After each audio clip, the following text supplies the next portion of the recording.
Good morning everyone and welcome back to my channel. আর একটি নতুন ব্লগে তোমাদের সকলকে স্বাগত। আমি এখন থেকেই আমার ব্লগটা শুরু করছি। একটু আগেই ঘুম থেকে উঠেছি আর এখনও পর্যন্ত কিছু খাইনি। আজকে আমার ডাক্তার দেখানোর ডেট আছে, ওই যে দাঁতের ডাক্তার, ওটা আজকে ডেট আছে, কাঁথি যেতে হবে। তো এখন বাজে 9টা, আমাকে 10টার দিকে কিন্তু বেরিয়ে যেতে হবে।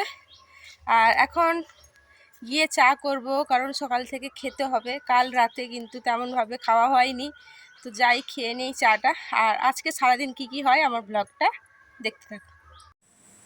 আমাদের বাড়ির গ্যাসের বার্নারটা নষ্ট হয়ে গেছে, ওই যে মুখটা, ওই জন্য মা ওটা বের করছে। আর একদিকে চা করে নিয়েছি, খেয়ে কিন্তু ডাক্তার দেখাতে যাব। শেষ হয়ে গেছে, এবারে যাব, রেডি হব, ডাক্তার দেখাতে যাব। তো এখন রেডি হয়ে নিই, 10টার সময় ডাক্তার দেখানো আছে, টাইম হয়ে এসছে।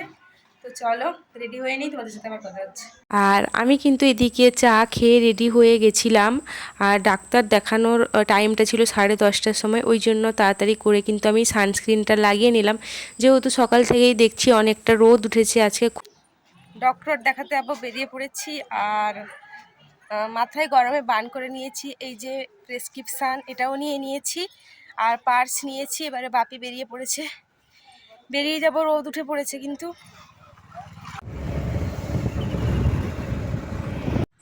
এখন এসছি কিন্তু গ্যাসের দোকানে, ওই যে গ্যাসের মুখটা খারাপ হয়ে গেছিলো, ওটা কিন্তু কিনতে এসছি নতুন করে এই দোকানটায়।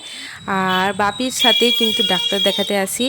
আর এখন কিন্তু দোকানে ঢুকেছি, ওই বার্নারটা চেঞ্জ করবো। আর এখন কিন্তু বাড়ির পথে চলে এসছি, এই যে আমাদের স্ট্যান্ডের বাজার। আর এখন প্রায় ঘরে ঢুকবো। এই মাত্র বাড়ি চলে এলাম, যা রোদ বাইরে, আগে যাই। এসেই কিন্তু অল্প মুড়ি খেয়ে নিয়েছিলাম। আর আমাদের গাছে অনেক ডাব হয়েছিল, ওগুলোই কিন্তু বিক্রি করে দেওয়া হলো, যেহেতু তোলার কেউ লোক নেই, ওই জন্য। দোকান থেকে বাড়িতে যাচ্ছি, কি রোদ, দোকান বন্ধ করে দিলাম। আর বাড়িতে যাব, রান্না বান্না হচ্ছে। মা দোকানের ছোলার ডালগুলো রোদে দিয়েছে, আর এদিকে রান্না করেছে আলু ভাজা, পোস্ত দিয়ে ডাল হয়েছিল, আর সাথে হয়েছিল কিন্তু সোয়াবিন কুমড়ো আলুর তরকারি। খেতে বসে গেছি, আর আজকে তো দেরি হয়ে গেছে খেতে। এখন বাজে 2:15, এখন খেতে বসছি। প্রচুর খিদা পেয়ে গেছিল, মা রান্না করতে করতে অনেক কাজ। আজকে ডাব বিক্রি হলো, ওই কারণে অনেক দেরি হয়ে গেছে। আর এখন খেতে বসছি, বাপির খাওয়া হয়েছে, ভাইয়ের খাওয়া হয়ে গেছে।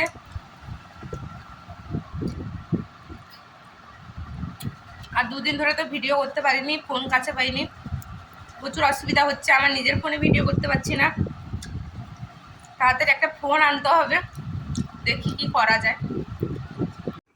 Good evening everyone. আর এখন বাজে বিকাল 5টা। আর আমি এখন আবার ভিডিও শুরু করলাম, কারণ একটু আগে শর্টস ভিডিও বানাচ্ছিলাম আর একটু ঘুমিয়ে গেছিলাম দুপুরে। আর এখন আসি, জামা কাপড়গুলো তুলে নিই, এই যে বিকালবেলায়।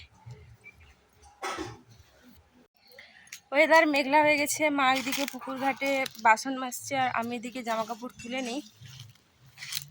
আর কলকাতার দিকে নাকি প্রায় প্রতিদিন বৃষ্টি হচ্ছে 3 দিন ধরে, কিন্তু আমাদের এখানে একদিনও বৃষ্টি হয়নি। জাস্ট পয়লা মে বৃষ্টি হয়েছিল, আর বৃষ্টিই হয়নি। দেখা যাক কি হয়, গরম প্রচুর। আকাশটা কিন্তু মেঘলা মেঘলা হয়ে গেছে, মেঘগুলো জমে আছে, কিন্তু আমাদের এদিকে কিন্তু বৃষ্টি হয়নি। মা কিন্তু বাসনগুলো অলরেডি মেজে রেখেছিল, আর এক বালতি জল উঠে রেখেছিল, ওটাই কিন্তু আমি রান্নাঘরে রাখতে যাচ্ছি। আর অনেক দিন কিন্তু আমিই বাসন মেজে দিই, আর বেশিরভাগটাই কিন্তু মা মাজে। এখন কিন্তু জলটা রান্নাঘরে রেখে দেব। সন্ধ্যা প্রায় হয়ে গেছে, আর আমি দোকানে বসছি, কারণ বাপি ওইদিকে জ্বালানি কাটছিল, বৃষ্টি আসবে। মা ঘর দোর ঝাঁট দিল, ঘরের ওইদিকে কাজ করছে, মোটরে জল তুললো যদি কারেন্ট চলে যায়। আর ওই জন্য কিন্তু দোকান খুলে আমি দোকানে বসছি। সন্ধ্যাবেলায় আমাদের কারেন্ট চলে গেছিলো, যেহেতু বৃষ্টি হয়েছিল। আর তার আগেই বাপি বাজার থেকে সবজি নিয়ে এসছে, যেহেতু আমাদের মাছ মাংস ডিম খাওয়া একদম বন্ধ হয়ে গেছে, ওই কারণেই কিন্তু যত সবজি ছিল, গাজর, ক্যাপসিকাম, পটল, কুমড়ো, আর এখন বাঁধাকপিও পাওয়া যায়, ওইগুলো কিন্তু নিয়ে এসছে। আর আমি রাতের জন্য কিন্তু সব রকমের সবজি দিয়ে একটা চচ্চড়ি করব, আর করব কুমড়োর চপ, তাই জন্য কিন্তু আনাজ করে রেখে দিচ্ছিলাম। আমাদের কারেন্ট চলে গেছে, ঝড় উঠেছে, সন্ধ্যা থেকেই কারেন্ট চলে গেছে। আর এক্ষুনি বাপি বাজার থেকে বাজার নিয়ে এলো, আনা হচ্ছে। যেহেতু মাছ মাংস আমরা খাবো না এখন, ডিম খাবো না, ওই জন্য যত সবজি ছিল, কারণ খাওয়া দাওয়ার এত অসুবিধা হচ্ছে, প্রতিদিন নিরামিষে কী খাওয়া হবে ওটা ভাবতে লাগছি। আর দোকান কিন্তু বন্ধ করে দিয়ে চলে এসেছি, কারণ আমাদের পশ্চিম পাশ দিয়ে কিন্তু বাতাস বৃষ্টি সব হয়, ওই জন্য কিন্তু দোকান বন্ধ করে দেওয়া হয়েছে। আর এখন একটু ব্যালকনিতে গিয়ে বসি, যে হারে বাতাস হচ্ছে, তোমাদের সাথে আবার পরে কথা হচ্ছে। মা ছোলা সিদ্ধ করে রেখেছিল, ওটাই কিন্তু আমি বাপিকে খেতে দিচ্ছিলাম। বাপি কিন্তু বাজার করে এসছিল আর বিকাল থেকে কিছু খায়নি, ওই কারণেই কিন্তু যে ছোলা সিদ্ধ করা ছিল তেল ছাড়া, জাস্ট এমনি নুন দিয়ে সিদ্ধ করা, ওটাই বাপিকে খেতে দিচ্ছিলাম। আর বাপি দুপুরবেলায় কিন্তু ওই যে মিষ্টির যে গজা হয়, আমরা কিন্তু গজা বলি, ওই গজাটা নিয়ে এসেছিলো। আর এটা আমার খেতে দারুণ লাগে, আমি ছোটোবেলা থেকেই কিন্তু এই গজাটা খেতে ভালোবাসি। আমার মামার বাড়িতে দিদাও বানিয়ে দেয় মাঝে মধ্যে। আর এখন কিন্তু বৃষ্টি পড়া শুরু হয়ে গেছে, দেখো আমাদের রান্নাঘরের অ্যাডবেস্টার ভেঙে গেছে, ওই জন্য কিন্তু বৃষ্টির জলগুলো বাড়িতেই পড়ে, ওই জন্য গামলা রাখা হয়েছে। এখানে ভাত হচ্ছে, আর এখানে আমি কিন্তু চচ্চড়ি বসিয়ে দিয়েছি, দেখো জল বেরিয়েছে সব সবজি থেকে। কুমড়োর চপ করব, বেসনটা আমি রেডি করে রেখেছি, আর কুমড়োতে কিন্তু নুন দিয়ে মাখিয়ে রেখেছি, এরপর রান্না করব। আমার কুমড়োর চপগুলো কিন্তু ভাজা হয়ে গেছে আর চচ্চড়ি করাও হয়ে গেছে। আর আজকে রাতে হয়েছিল এইগুলোই, কুমড়োর চপ, চচ্চড়ি, আর দুপুরে সোয়াবিন তরকারি ছিল। আমাদের কিন্তু কারেন্ট চলে এসছে, আর মা ওইদিকে বাপি আর ভাইকে খেতে দিচ্ছে, আমি একটু পরে খাবো। আমার জোর ঘুম পেয়ে গেছে, আর আজকেও মায়ের কাছে ঘুমিয়ে যাব, বিছানা করবো না। আর আমাদের এদিকে কিন্তু বৃষ্টি এখনও হচ্ছে। আর আমার তো বাড়ির রান্নাঘরের ওই অ্যাডবেস্টার ভেঙে গেছে, ওখান দিয়ে কিন্তু জল পড়তেই আছে। যদি সারা রাত বৃষ্টি হয় তো ওই গামলাটা ভর্তি হয়ে যাবে। আর এখন গিয়ে ভাত খেয়ে নেব। আর আজকে আমি কিন্তু চচ্চড়িটা আমি করেছি নিরামিষ, আর কুমড়োর চপটাও ভেজেছি।